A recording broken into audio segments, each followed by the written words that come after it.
Today we're going to take the J-tube rocket stove body and add in our Bio-Char Reactor components. That sounds complicated, but what retort means is just reburn. Annyeonghaseyo, merhaba, g'day. Hi, it's Tom from GreenShortz, and I greet you in different languages because my hope is that my videos have value for anyone in the world.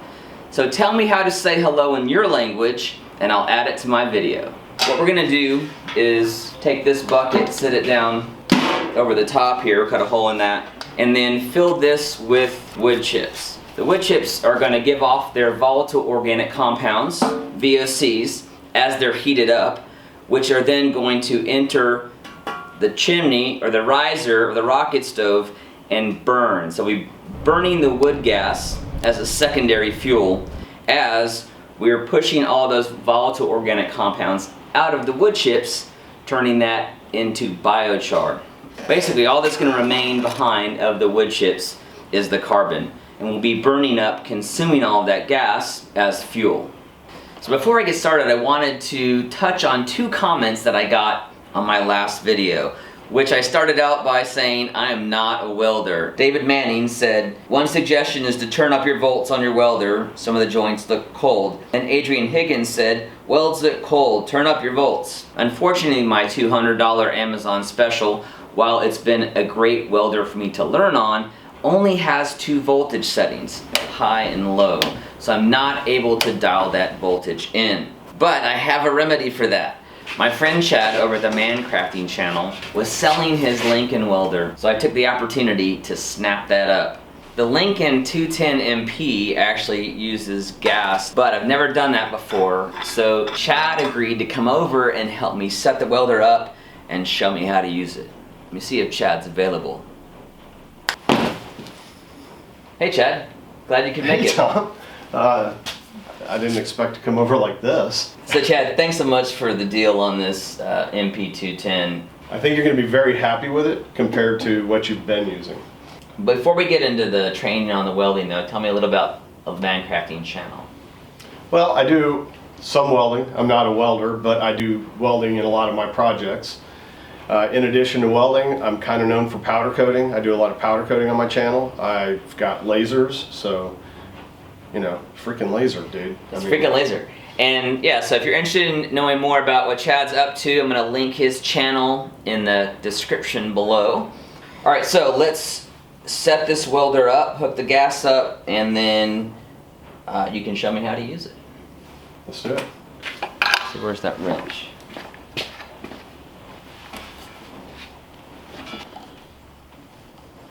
And when you turn this on, you want to turn it all the way.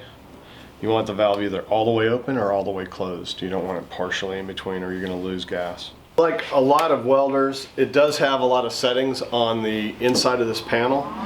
But the nice thing about this one is it's got a really intuitive setup. So let's go here.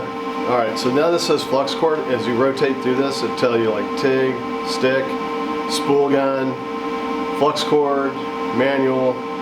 So we're going to be doing MIG steel with C25. Yeah, so C25 is the type of gas that I got, which is 75% argon and 25% carbon dioxide. Correct. So you can see that right here. It'll even say it, 75% argon, 25% CO2. So let's hit that. All right, now you got three different wire sizes, and I just happen to know that what I had in here was the .035. And then next you're going to do how thick is the metal you're welding. So that's going to determine how much voltage you have running. So it's 10 gauge, so we know it's 10 gauge. We'll just go through here and set it to 10 gauge, hit enter. And there's your basic settings. So as you can see, the welding settings are really pretty intuitive. So a lot higher end than the welder I was using. Oh, much higher, yeah. All right, now that I got the Lincoln set up, thank you, Chad. Check out Mancrafting Channel. The first step I'm gonna do is use this 10 gauge metal plate to create a base for the heat chamber. I'm not gonna use the base of my metal bucket. I'm actually gonna cut that out. This will conduct a lot more heat from the fire tunnel and the chimney riser here. So to mark my cut on this plate, I'm gonna sit it down on the top of the riser and mark it out. And I'm actually using Chad's Twisted Sharpie. A Twisted Sharpie uses a normal Sharpie insert but adds this really cool twisted hex steel covering. You can actually switch out the Sharpie when you're done. I'll put a link to this in the description if you're interested in picking one up from our friend Greg Porter at Greg's Garage.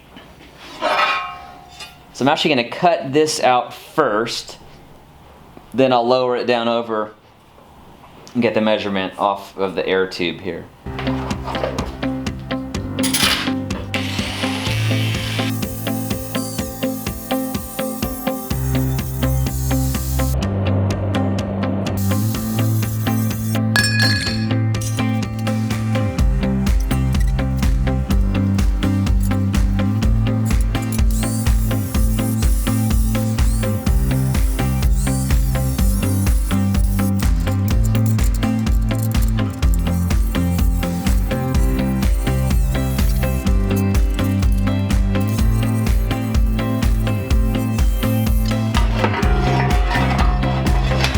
Alright, that's all set. Now I'm gonna prep the bucket and then cut this plate to match it. To prep my bucket, I'm gonna cut a circle out of the bottom because my metal plate is gonna do a much better job conducting and holding heat. This thin metal bucket would not hold up over time. But I'm also going to put in some stove gasket here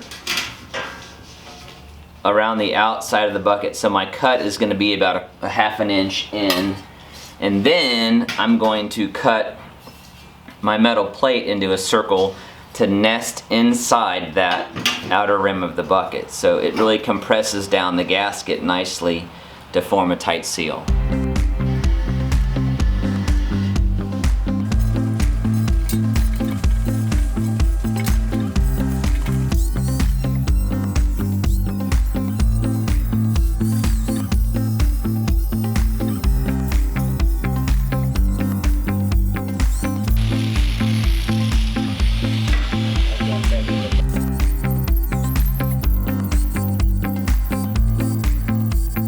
Alright, so now I'm going to center my bucket over my cutout in the plate and then mark the metal plate for cutting. Keeping in mind that I'm going to cut a little bit inside the line since I want this plate to inset inside the base of the bucket. Alright, let's cut this out.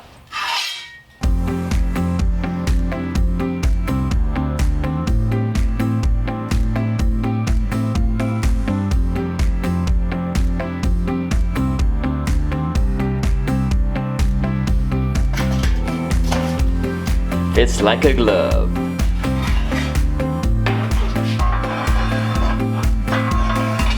Alright, so one last thing to do before I weld this plate on, which is to drill a few holes into each side of the riser to allow the wood gas to move into the riser and be burned. So I've got my largest drill bit possible, and I'm going to do 2 holes vertically in each corner of the riser.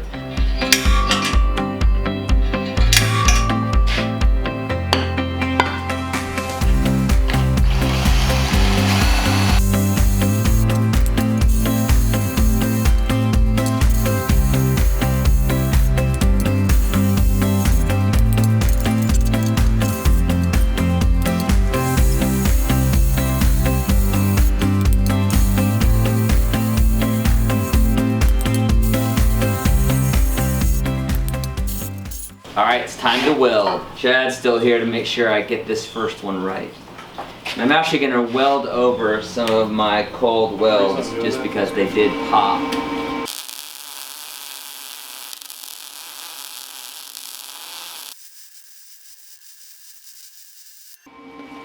Holy cow, that's better. Alright, so you're going a little bit fast.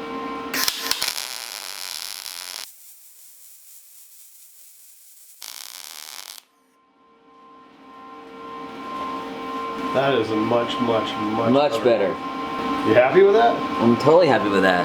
I was still cold even with the higher voltage, and you just slowed down the wire speed and turned the voltage up a little bit more, and told me to go a little slower. And that second weld, It's night and day. I mean, it really is. I could tell that he was moving the wire way too fast. On the second one, we turned up the voltage a little bit, and we slowed down the wire speed from 240 down to about 210. That, I mean, it's a really pretty weld. I'd be super happy with that. thanks Chad for the upgrade. Are you comfortable leaving me to do the rest of these welds on my own? I think so. I think you got it. All right, brother. Check out Mancrafting on YouTube. Thanks, everyone.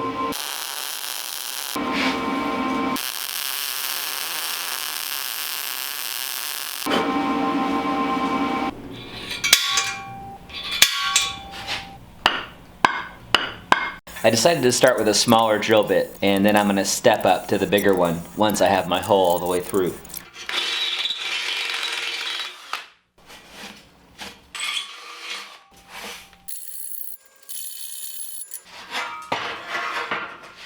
Alright, now it's time to weld on my plate.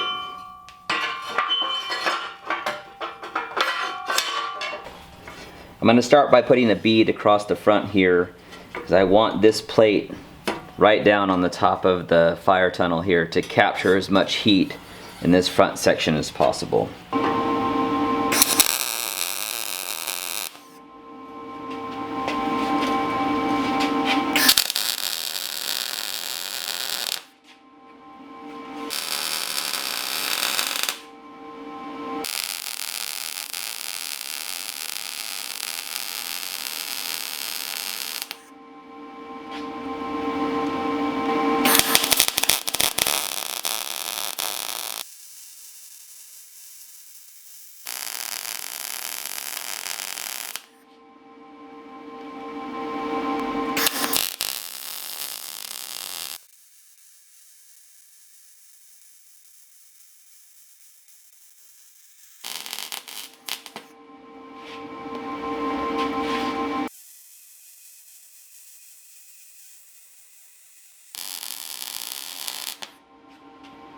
Alright, so I'm going to test fit the bucket over the top down onto the plate, but I can already tell I'm probably going to need to grind that front weld.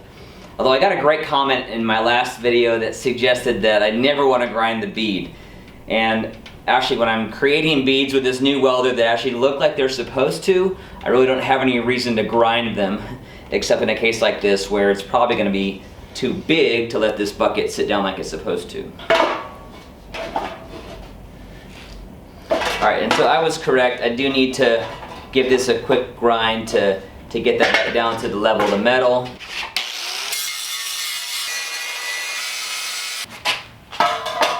It's a little tight on the front side, but I'm going to go ahead and put the stove gasket in and see how that affects how it sits. It might be okay like this. If not, I'll just grind off a little bit more. So I've got this special fiberglass stove gasket cement that I'm going to use to adhere the gasket to the bottom of the bucket here.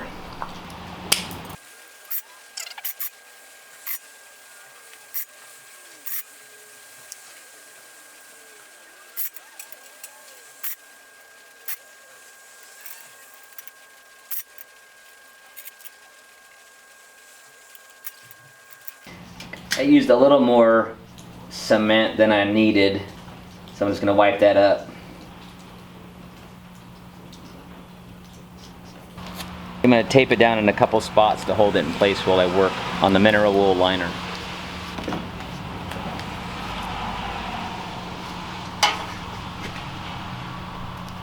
Alright, I'm going to measure my bucket and prep the mineral wool. It's about 13 inches minus the depth of that. So I'm going to go with 12.5 inches to allow for an inset in the top. To handle the mineral wool, I'm going to be wearing gloves and my respirator.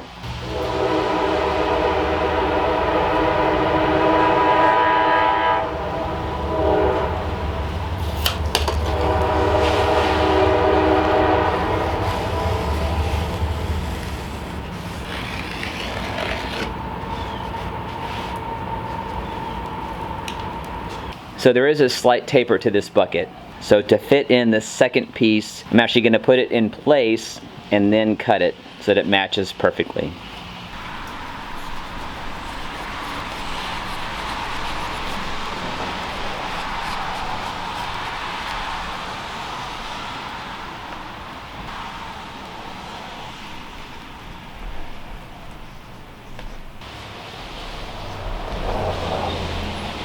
Alright, so now I'm going to hit the mineral wool with some rigidizer, which is going to harden the exposed edges and make it more durable. I'm reusing a spray bottle to apply the rigidizer, but you can also use a paintbrush or a roller.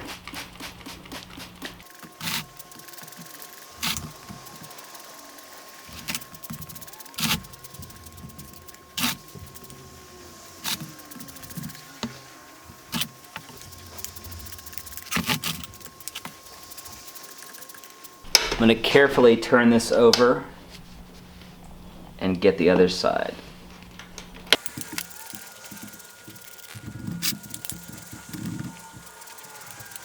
Alright, so the last thing I need to do to prep my bucket is to fit out the lid. And to do that, I'm going to remove the rubber gasket that's in there because it'll just melt. And then I'm going to secure some mineral wool to it to act as an insulator on the top. And of course I also need to cut out my square hole so it'll fit down over the riser and sit on the top of the can. Alright, so I've got my lid centered on the top of the riser and I'm going to mark it. Chad took his twisted Sharpie home with him and mine's inside, so I'm going to resort to a regular Sharpie.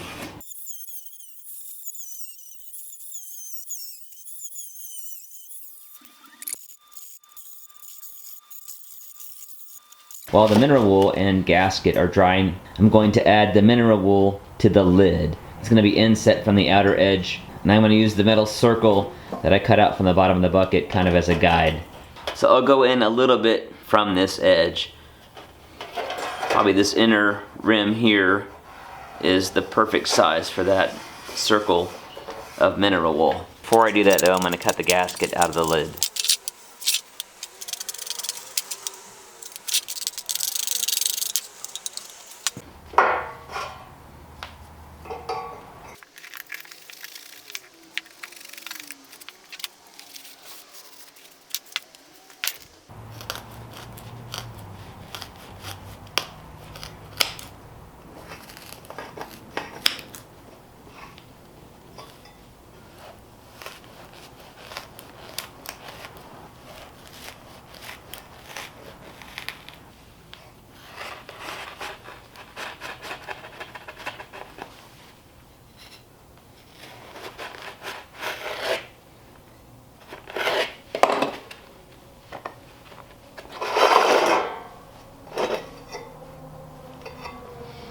And I'm actually going to cut this a little bit proud of the actual cutout here so that the mineral wool helps make a better seal against the riser. Just need to cut out this little wedge here.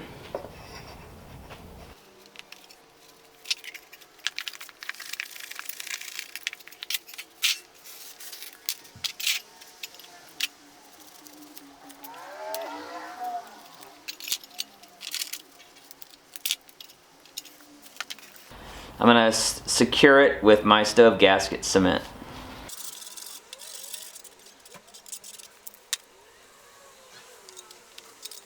Alright, now I'm going to let that dry for about an hour. And I'm going to weigh it down with this piece of steel. The hardener has cured for a couple days, as well as the stove gasket cement, so I'm going to take off the tape on the gasket. There's definitely a nice crust to the edges of this mineral wool. And it actually also locks down the fibers too, so it's not really a breathable hazard anymore.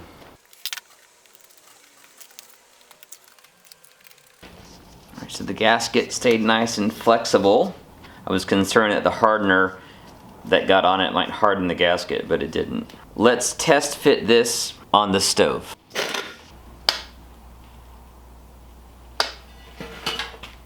Alright, I'm actually going to take this outside now, add in some wood chips, and light it up.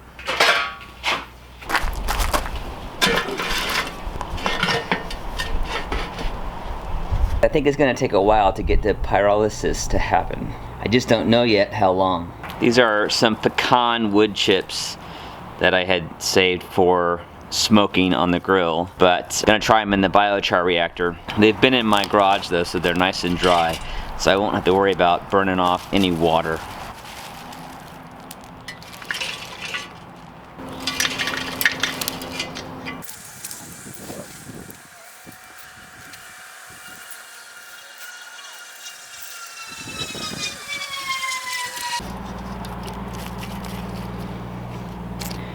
I'm not packing these wood chips in super tight.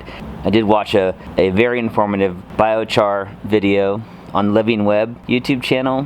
One thing that they mentioned was that you really need to be able to have some air movement inside your biomass, just because otherwise it insulates itself and doesn't get the heat all the way through it to cook out the organic compounds.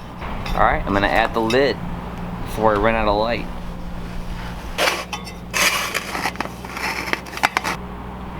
Well, that's nice and snug. Alright, it's time to light it up.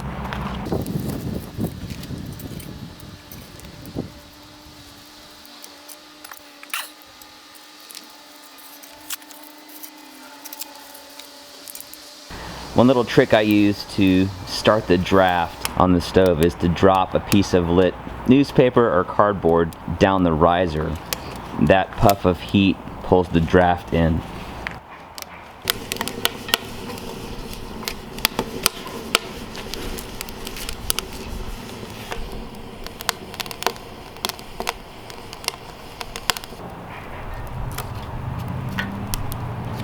I think this thing needs better airflow to the base of the fire, so I'm going to drill a few holes in the bottom of the firebox here to allow air inlets at the base of the fire. A little backwards doing it this way, but I don't want to take the bucket off because it's full of wood chips, which of course would fall out.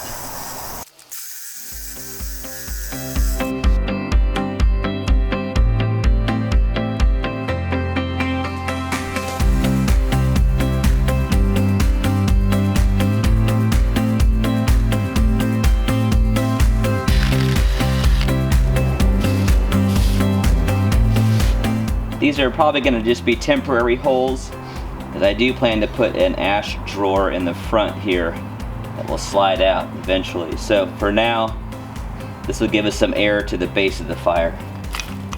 Alright, let's relight it.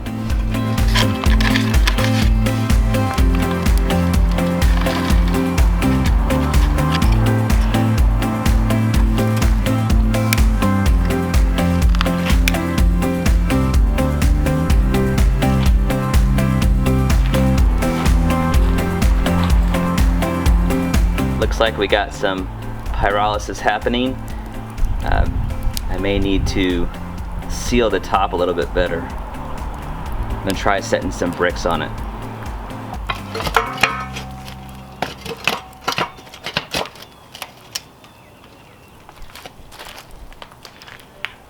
It's definitely more controlled now. I think my fire had gone out a little bit, so once I got the fire going again, it seemed to pull the vacuum on the wood gas back down inside. I'm guessing it. It's a good time for the train to be here. So I've got kind of a steady flame coming out the top. I'm gonna see if I've got my face shield on so I can look down inside there, see if I'm getting any flames coming through the ports there.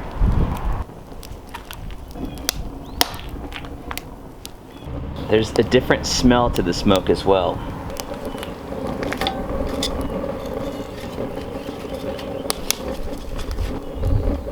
There doesn't seem to be much more smoke coming out of the bucket, so I think I'm gonna pull this fire out, let it cool down, and just kind of see where we're at in terms of the completeness of the pyrolysis.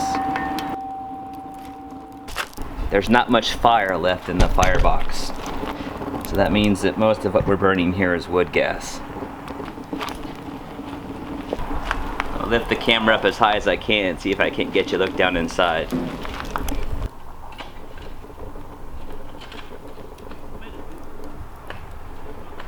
So I'll let this burn finish, cool down, and then I'll open it up. Alright, this is cooled down enough that I'm gonna open it up, but I'm still gonna use my welding gloves. Oh yeah, looks like it worked. Alright, one flaw in this design is that I have no easy way of getting this out other than just dumping it to the side. So I'm gonna pull up some plywood, tilt this over, and then gently dump this out.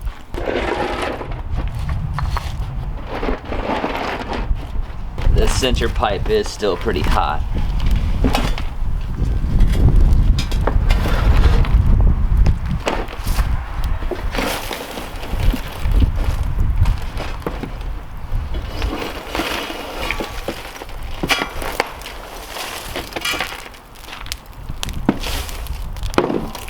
There are still some coals, so I need to quench this pretty quickly so it doesn't, 1, light the plywood on fire, and 2, go to ash.